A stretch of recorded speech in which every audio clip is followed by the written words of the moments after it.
Jonathan Taylor, in my opinion, is undoubtedly the MVP of this, you know what I'm saying, NFL season. Bro is leading the league in rushing. He's leading the team in almost every statistical category. 44 rushing yards. He had like 32 carries, 244 rushing yards, 3 tutties. He had 2 runs over 80, or at least 2 runs over 60 or some shit like that. And then he added 42 receiving. But bro, like I said, continues to make his case to be the first running back to win the MVP since Adrian Peterson in 2012. And if you look at his numbers and Adrian Peterson numbers combined by this time in the year, and of course they got one more game or whatever, but by this time in the year, his numbers is actually better than AP was in his MVP season. Put some respect on Jonathan Taylor's name. In my opinion, he is the MVP of this season.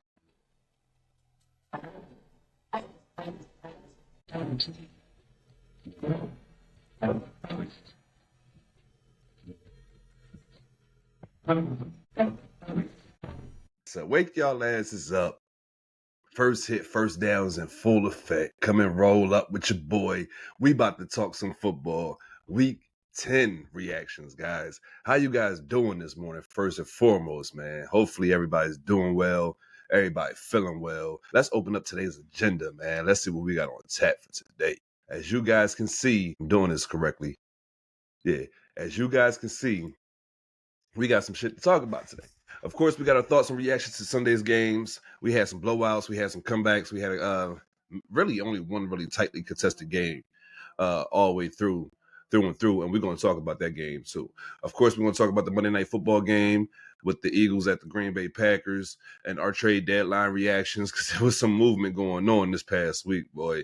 So we're going to get into this shit. We're going to have a good time today. Before we do, always be sure to like, comment, and subscribe to the YouTube channel, to the Facebook, you know what I'm saying, John. Follow me everywhere on at New Jersey Preem, everywhere. You can follow the Wake and Bake Podcast Facebook at the Wake and Bake Podcast page.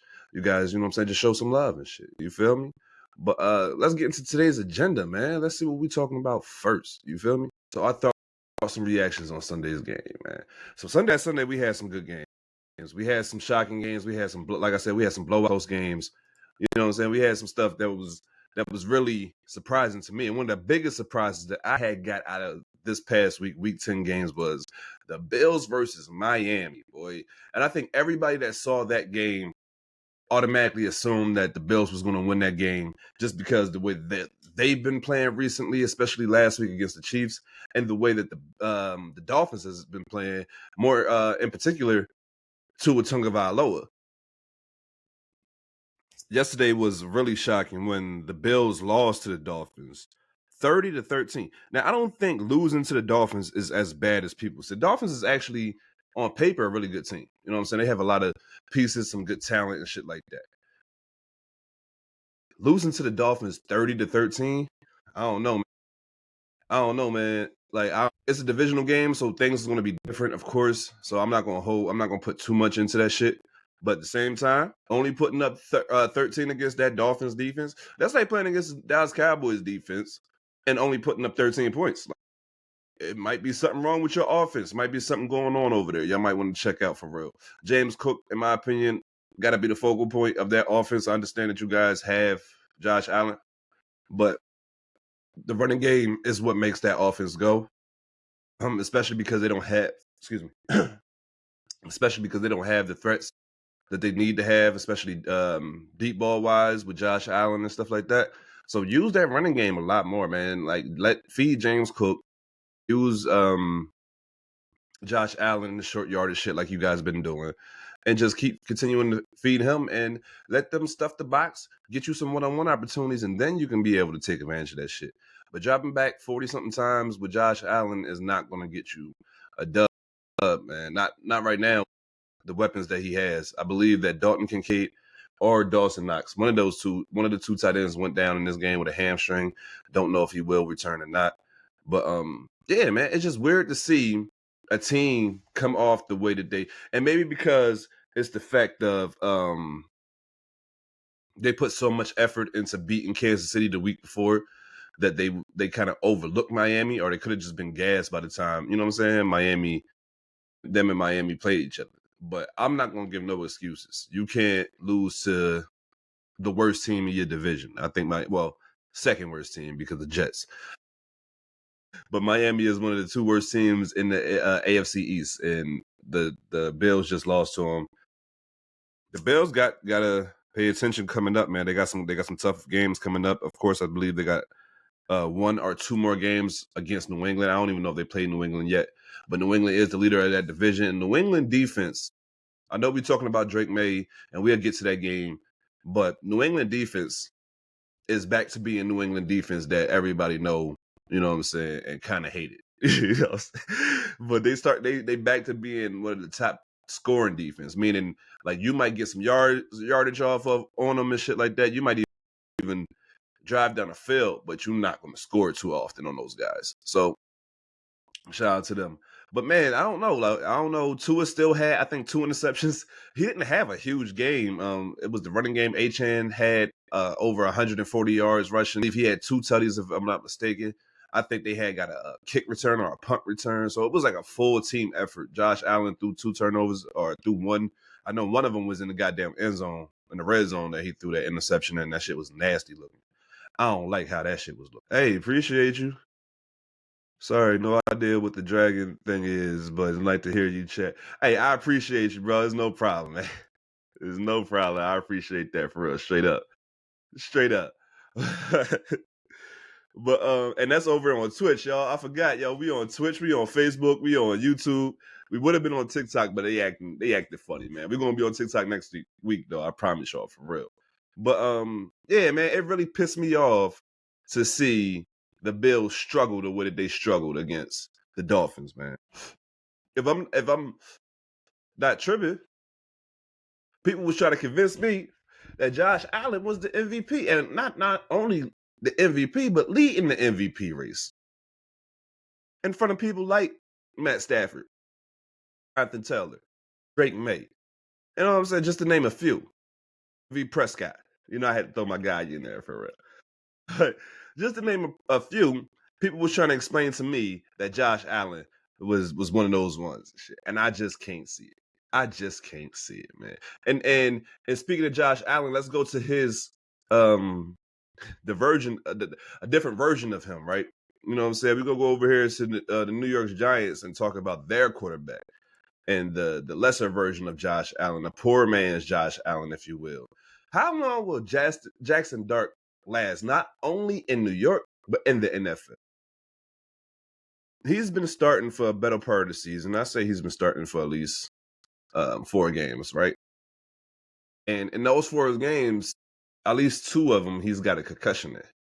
And that's something to be worried about. That's something to pay attention to. That's something to notice. And I'm looking at Jackson Dart in this last game against the Chicago Bears, whereas though, like, look, he is their best weapon as of right now. So I'm not mad at the way they're using him. He got to protect himself better. They got to call better plays for him to be allowed to protect himself. Jackson Dart, you are probably going to be the New York Giants franchise quarterback in the foreseeable future. You have to understand that and understand how valuable you are to that franchise, that fan base, and those players, and protect yourself, bro. Every yard does not need to be gained. You don't have to fight for every yard. Sometimes it's okay to slide. This is your second concussion in about 3 weeks, maybe 4 weeks.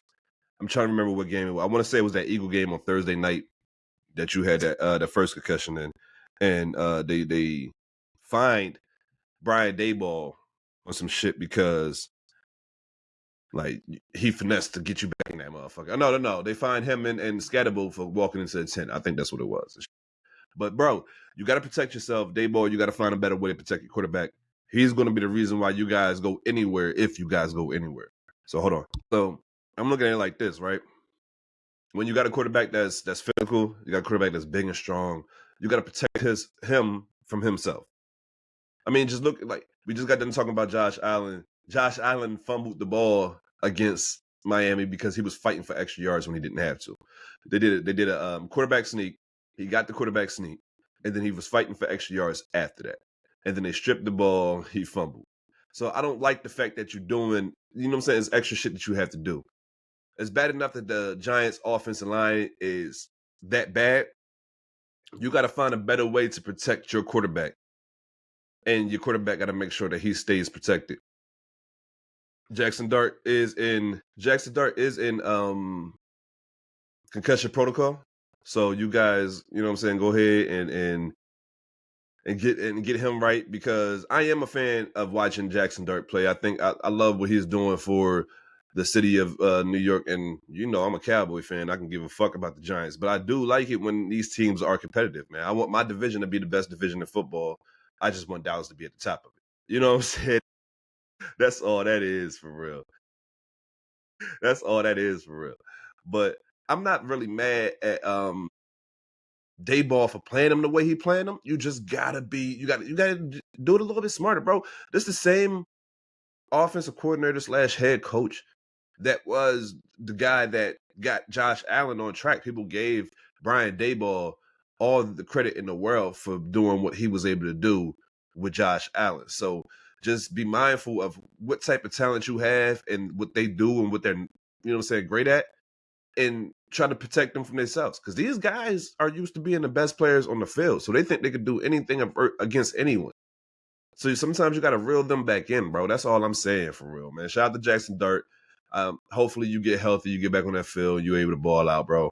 I'm a fan of how he energized that organization, that fan base in that city, for real, bro. Shout out to Jackson Dart.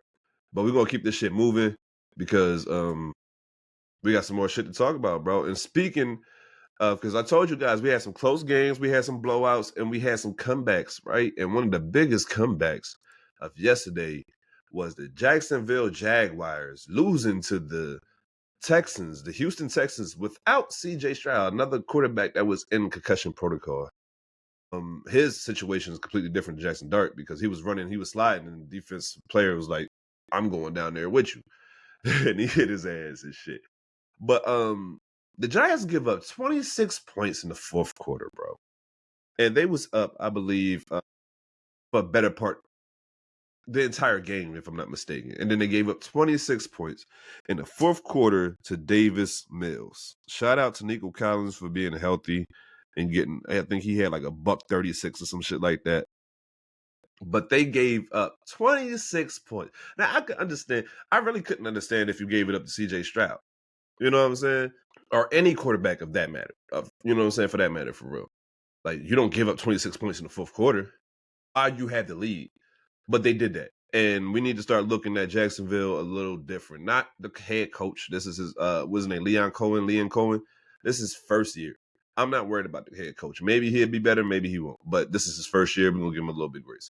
But we're going to have to start looking at these first round after first round after first. I'm talking about top 10 picks. It's like 40 top 10 picks on Jacksonville, bro. Come on. I understand that Travis Hunter is out, you know what I'm saying, at least for the next 4 weeks, I believe. But come on, bro. What's my boy name? The LSU receiver and shit. But what happened to your hands?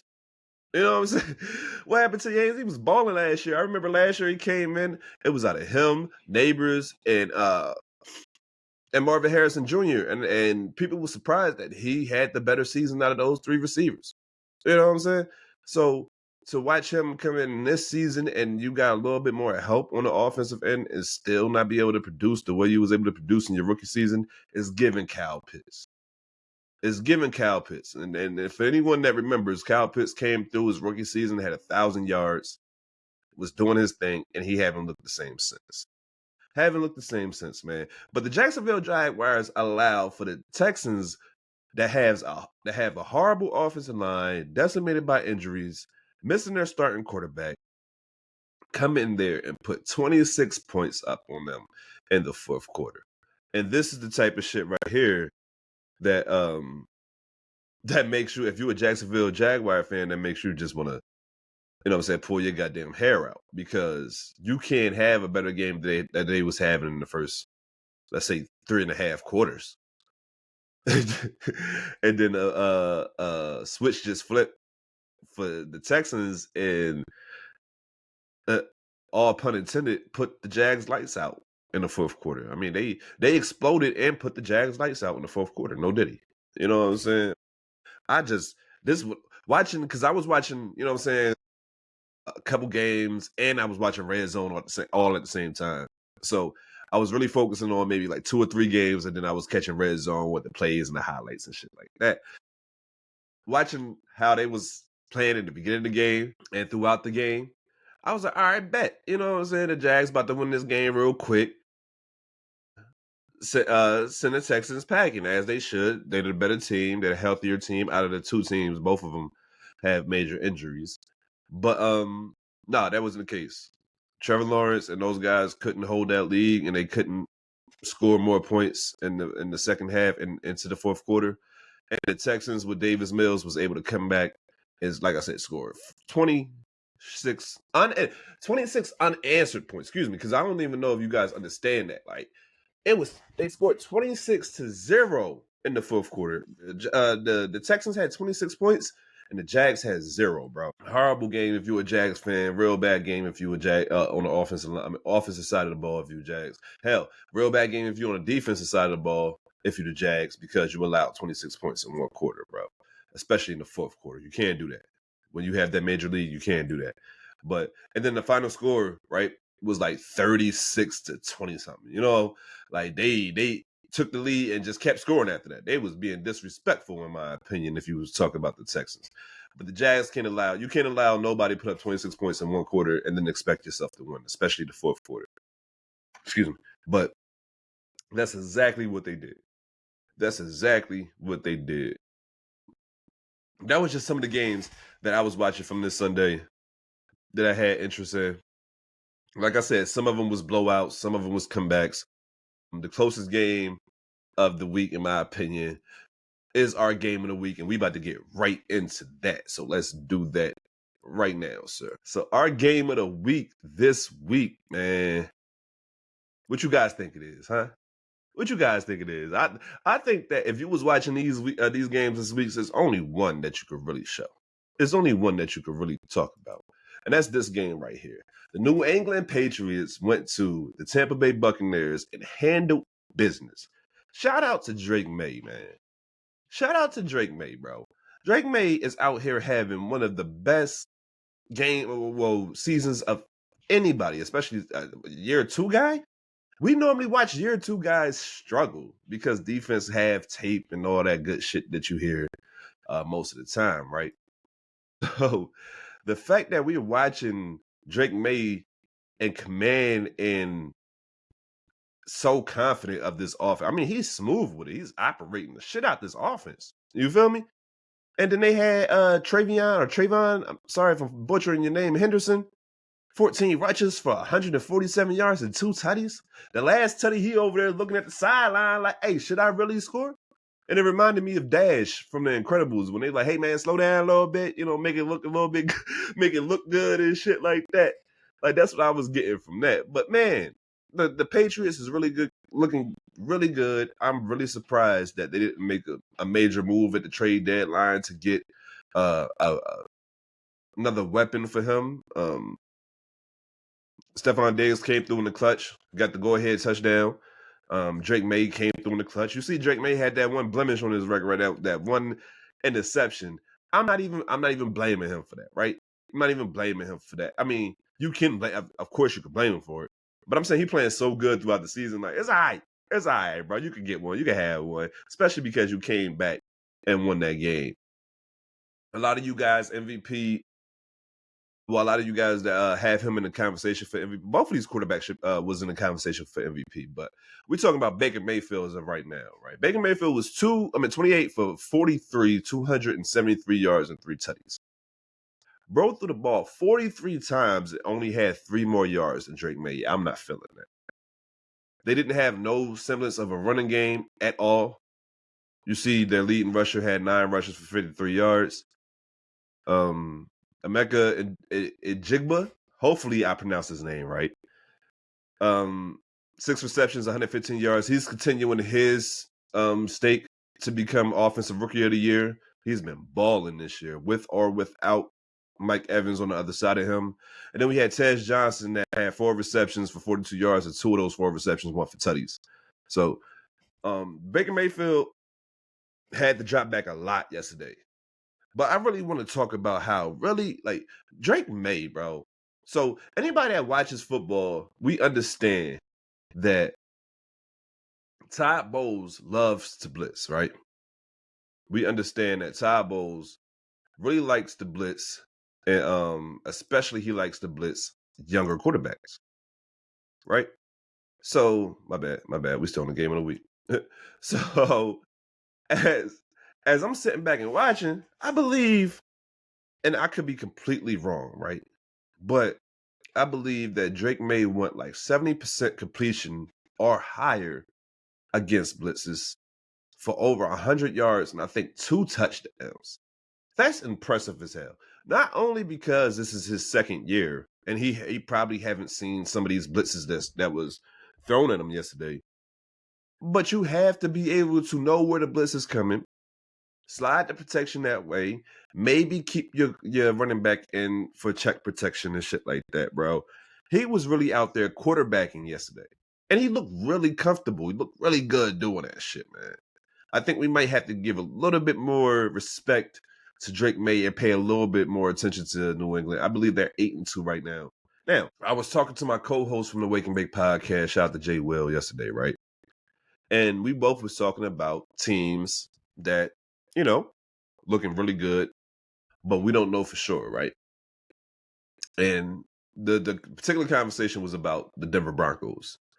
And my answer to him was Denver Broncos is not going to be as good as we think they should be because their offense is not going to allow that. I feel like New England can be as good as however you think they should be because their offense is not afraid to go out there and win games. I feel like a lot of these other teams, either your defense is playing not to lose or your offense is playing not to lose instead of going out there to play to win the game in the words of Herm Edwards and shit. But I feel like when it comes down to it though, like I think New England definitely is the better team, the better coach team out of the two. And I'm not taking nothing away from Sean Payton, but I'm talking about when it comes to both sides of the ball. I think both sides of the ball, New England has a step above any team in the AFC, in my opinion. I think they're probably the most complete team. And then if you add in special teams, you know, they're probably the most complete team in the AFC as of right now. And I'm not saying that they're better at every position than every other team in the AFC. I'm saying that if you add up defense, offense, special teams, hell, even if you add in coaching, I think that they're the best in the AFC right now. I know people be like, oh, well, what about Kansas City? Kansas City defense ain't been as good as it used to been, and the offense ain't as good as it used to be. So let's be honest about that shit. You feel me? Let's be honest about that shit. But our game of the week, bro, in my opinion, our game of the week definitely deserves to be talked about. I think, like I said, I think Drake, the way that Drake May handled the blitz. Again, this is First Hit, First Down. I appreciate everybody joining. Make sure you hit that like button. Make sure you hit that subscribe button. Y'all comment down below who y'all think that should have got the game of the week. If y'all agree with my game of the week and my statement about the fact that if we're going to really rank these MVPs, and we're going to get to that a little bit later on, right? But if we're going to really rank these MVPs, I'm putting Drake May ahead of Baker Mayfield. It's that simple. It's just that simple. I'm putting Drake May ahead of Baker Mayfield, and I don't even think it's close if you really look at it. If you really look at it, I don't think it's close. Like I said, one of the biggest things that I took away from this game, Baker threw that bitch 43 times and only had 3 more yards than Drake May. 1 more touchdown. I understand he had no running game, and Drake May had a fucking running game. But when you throw that bitch 43 times, I expect you to have a little bit, you know what I'm saying, some bigger numbers than that, for real. But I think that Drake May has been proving himself, like I said, in his sophomore year, whereas though a lot of people look what's going. Well, look what was happening with Jayden Daniels. You know what I'm saying, when he was out there healthy this season, he didn't look as good as he did last year. Because, like I said, most of the time these defensive coordinators and defensive players watch film and they understand tendencies and they attack them. Drake May has been, in my opinion, also watching film and understand what he's lacking at, and he has made himself a stronger and a better player, man. We gotta give respect where respect is due. He's out here looking like a beast. And I love it. I love it personally. Like he did his thing for real. Shout out to Drake May for allowing the New England Patriots to be a part of the game of the week. Stake his point, his claim to that motherfucking MVP for real. Because if we're gonna be talking about Baker, you're about Drake May. In my humble opinion, of course. Hey, so we do have a Monday night game tonight, too, y'all. We do have a Monday night game. Unfortunately, it will be the two green teams that I do not like at all. It is the Philadelphia Eagles at the Green Bay Packers. Right? Right? So let's just talk about it. Eagles have made some moves during the trade deadline. We definitely have to talk about that. Of course, Michael Parsons is the newest Green Bay Packer over there. My issue with the Green Bay Packers as of recently, especially let's say the last 3 or 4 weeks, their defense hasn't been the defense we expect them to be. I think we all expected Green Bay to be a top 5 defense this year. I understand they don't have the DBs, you know what I'm saying, but they have one of the, well, at least on papers, they have one of the best front sevens in the NFL. So there's no way that you shouldn't be constantly getting pressure. I understand that Micah's being doubled, hell, even triple teamed at times with a chip coming from either tight end or a running back, even down block, sometimes with a goddamn receiver on Micah and shit. But I understand that. But you still got Rashawn Gary. You still have other amazing pieces that can go get the quarterback and go get some pressure on the quarterback. So we got to figure out what's going on with Green Bay defense and why they haven't been consistent this year, especially surprisingly against the run. Also, like I said, you guys get a little bit of time, and you know what I'm saying. The quarterback get a little bit of time back there in the pocket. He's gonna get a good completion because their DBs is low key trash for real. But I'm not feeling what's going on in either places. The Eagles definitely has been trying their best to get better throughout the trade deadline when they went and got Michael Carter, I believe, the second. Jalen Phillips from Miami. Well, Michael Carter's from the Jets, but they got Jalen Phillips from Miami. And bro, like I'm gonna keep it a bean with you. Like I didn't want them to go get a pass rusher, but they did. Brandon Graham came out of retirement. He's 192 years old. I ain't tripping, but he came out of retirement. But he is going to add a lot to that team. I'm not going to front. He's going to add a lot to that team and that locker room. He's going to add the leadership that they need across that defensive line because I think the leader on that defensive line, from a talent standpoint, it might even be from a motherfucking tenure standpoint too. It's goddamn Jalen Carter and Jordan Davis, and I don't think you want either one of those guys right now in their career to be the leader of your locker room, especially on the defensive end. So bringing Brandon Graham back in there just for leader purposes is probably a good thing. And shout out to them for doing so. But this game is going to come down to which offense can move the ball better against these struggling defenses. And honestly, if I'm looking at it and being honest with you, I think the Eagles might have a little bit of a better chance of moving the ball against the Packers defense than vice versa. And I'll explain. So the reason why I think that the Eagles can move the ball a little bit better than the Packers will is because their offensive line is legit and they still have a legit running game. You know what I'm saying? And that game before the bye against the Giants showed old Saquon. He showed himself from last year and he was able to, I think he had like 160 something rushing yards. So he was able to really go out there and ball out for real. So I expect him to try to keep that up, especially leading towards the playoffs, try to really rev Saquon up. And I don't think that the Packers can really stop the run as of right now. And I ain't even talking about on the edges. You know what I'm saying? I'm not saying, oh, they just running that Micah side. I'm not even trying to imply that shit. The issue is that they run it right up the middle. The Eagles is having a similar situation, which is surprising because they have those two defensive tackles with the ones I just mentioned, and Carter and Davis. They having a similar problem, but I think theirs is more fixable than the Packers is because the Packers, I just don't think that they have the defensive tackles that they supposed to need. Surprisingly, giving up Kenny Clark to the Dallas Cowboys. Another fun thing that I wanted to talk about. Hold on, I just realized something. But another fun thing I wanted to talk about was the fact that these two teams is always in conversation with each other. I believe that it was during the offseason when the tush push was being voted on and for. If I'm not mistaken, I think the Green Bay Packers was one of the only teams that voted for it to stay, or they might have voted for it against it, honestly. But I know it was a couple teams. It wasn't too many teams. It might have been the Detroit Lions that voted for it to stay, honestly. But um, it's another revenge game, I guess, for the Eagles, for everybody that wanted them to ban the tush push and all that good shit. I'm gonna go ahead and pick the Packers to win this game, not only because I'm an Eagles hater, but because no, I'm tripping. I'm actually gonna go ahead and pick the Eagles to win this game, and I am an Eagle hater. That's always gonna stand true.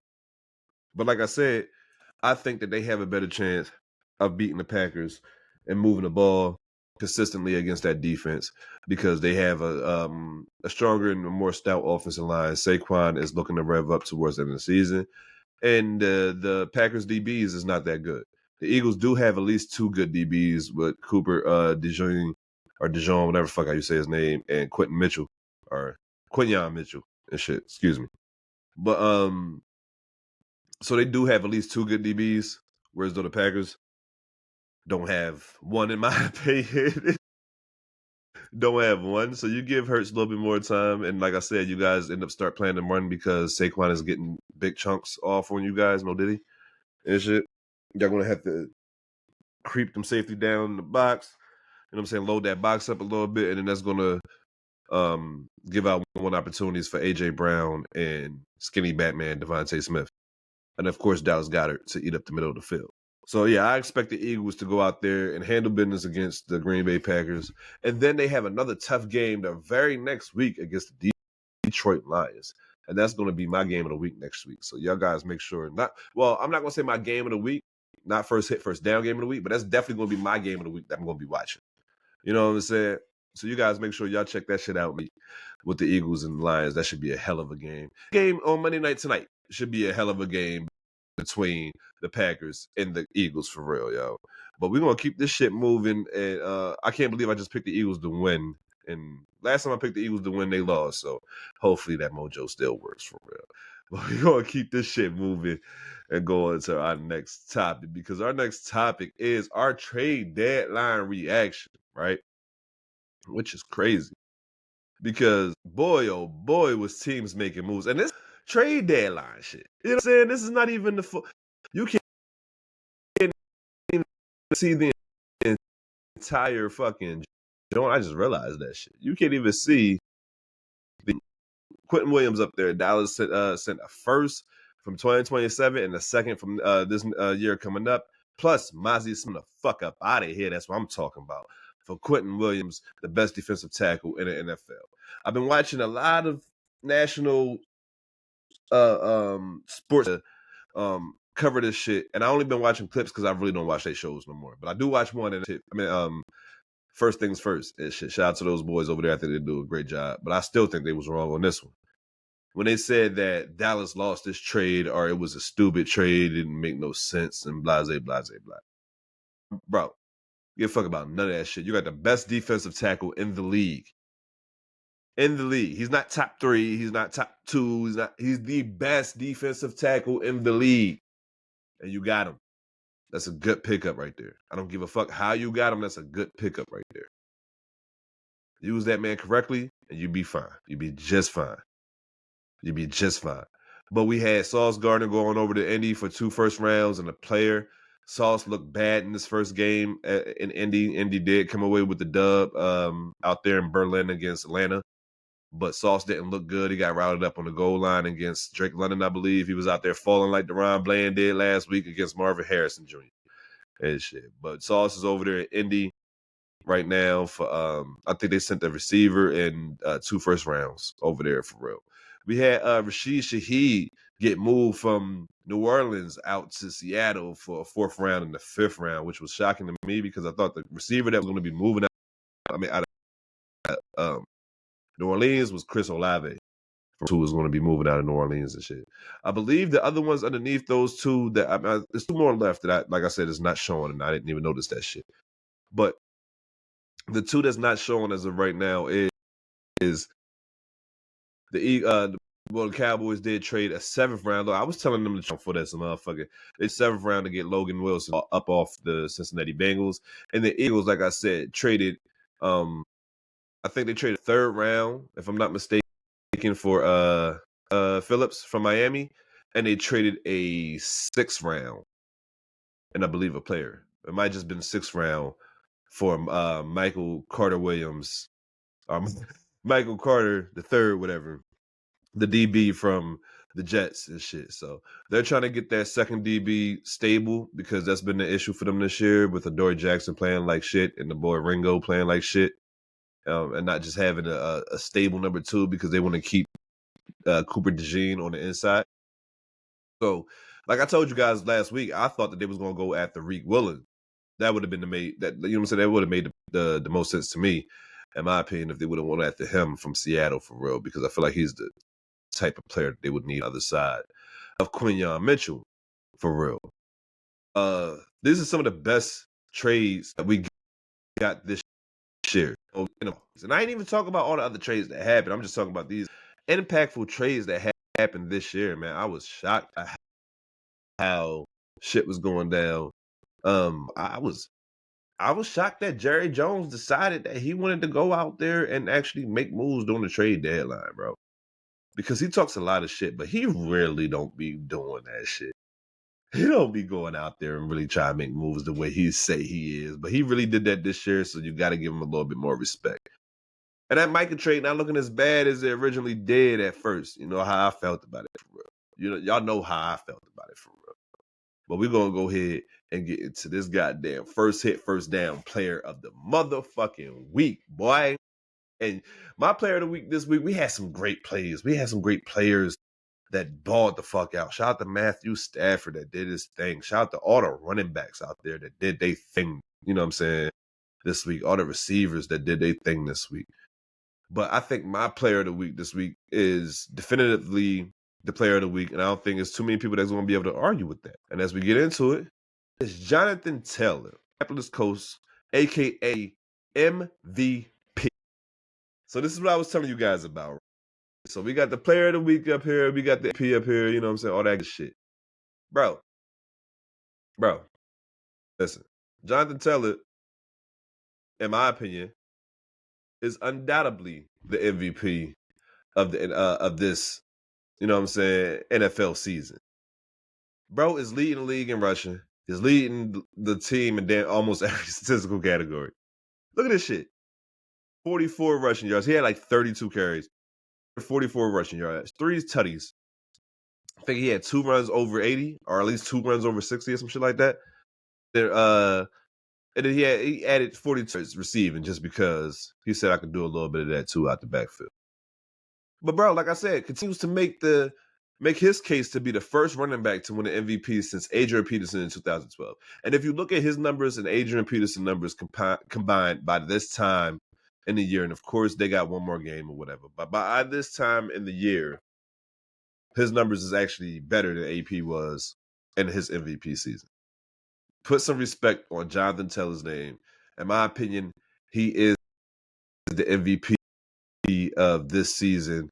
And it's so fun. I was talking to my co-host last night, and he was asking me, he was like, man, who you think MVP? And I told him, I'm like, yo, I would, anytime, right? We would probably just give it to the quarterback.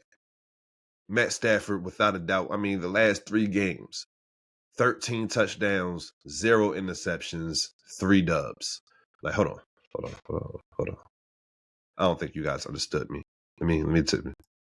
13 total touchdowns, 0 interceptions, and 3 dubs in the last 3 games for Matthew Stafford. He's been balling, without a doubt. The best quarterback in the league, he's playing the best play. I mean, he's playing the best, you know what I'm saying, out of any quarterback in the league. That's including MV Prescott over there in Dallas. That's including the Big Show. That's including Josh Allen. That's including Patrick Mahomes. Whoever else you want to name, that's including all those motherfuckers. Matt Stafford is playing the best at the quarterback position in the league. But he's not playing better than Jonathan Taylor, bro. I'm sorry. Jonathan Taylor, like I said, Jonathan Taylor has been the end all be all for Indianapolis. The last couple of weeks, we have been seeing Daniel Jones. Well, Indiana Jones turned back into Danny Dimes. You know what I'm saying? We have been seeing it. We see him hold the ball a lot longer. We see him running around doing a lot of dumb shit. Forced fumbles is happening. Interceptions is happening. But one thing has been consistent is Jonathan motherfucking Taylor. This man is out here really showing everybody in the league. I think he got 1,200 yards by this, like right now. You know what I'm saying? We week 10, he got 1,200 yards. We got, what, 7 more to go? Well, let's just say we got 6 more to go because he just played week 10. So he's going to play next. But come on, bro. If he's still balling the way he's balling the first 10 weeks through the next 6 weeks, 7 weeks, you can't debate who the MVP is. This man's going to end the season with over 2,000 yards rushing. He's going to end the season with over 20 touchdowns rushing. You know what I'm saying? If he consistently stay on the path that he's consistently on right now and shit. And we got to remember because my boy AP's MVP season, he was 8 yards away from breaking Eric Dickerson's single season rushing record. That means Jonathan Taylor has a shot at the single season rushing record. Y'all understanding what's going on right now? And I think that once you have a shot at that, shout out to Saquon Barkley, you got to automatically be in the conversation for the MVP. If you get to it. If he gets to it. And maybe I'm a little bit more passionate about this because we know he's a Jersey native. You know what I'm saying? He's from Salem, New Jersey and shit. South Jersey. But if he's close or he gets that record, you have to make him the MVP. You have to. You have to make him the MVP. But as of right now, he's our first hit, first down player of the week. And I don't think anybody can really argue that. No bullshit. I don't think nobody could argue that. You could say that you love Matt Stafford. You could say that you love Dak Prescott. You could say that you love Baker Mayfield. You could say that you love Drake May. You could say that you love whoever else you love. But there's nobody playing better than this gentleman right here. And I argue that with anybody. So you guys let me know who is the MVP of the 2025-2026 NFL season. Who do you guys got down there and shit? I'm sticking with Jonathan Taylor. If you guys peep, we're going to have a special episode of the Wake and Bake podcast headed your way this Saturday featuring our special guest, Sadale Pennington from OPP, as Opposing Perspective Podcast. You guys make sure to check that out because we give a lot of insight and a lot of talk when it comes to this sports shit between myself, my co-host Jay Will, and of course Dale from OPP. So you guys really check that shit out. We give our MVP predictions, we give our Super Bowl predictions, and we give who we think going to actually win the Super Bowl for real. So you guys check that shit out. I appreciate all the love and the comments and shit. We actually from goddamn Twitch, which is I never really get no comment from Twitch, so we appreciate you guys over there. For everybody that's watching, we always appreciate you guys for real. All the love in the world, man. This shit is fun. Look like everything is black. I ain't had no technical issues. I mean, I had one earlier, but that was just on me. But it looks like everything is straight. Like everything is good. As always, thank you guys for subscribing. Thank you guys for watching. I'm gonna catch you guys on the next one. Peace and love, and remember, stay fried, my friends. We are gone.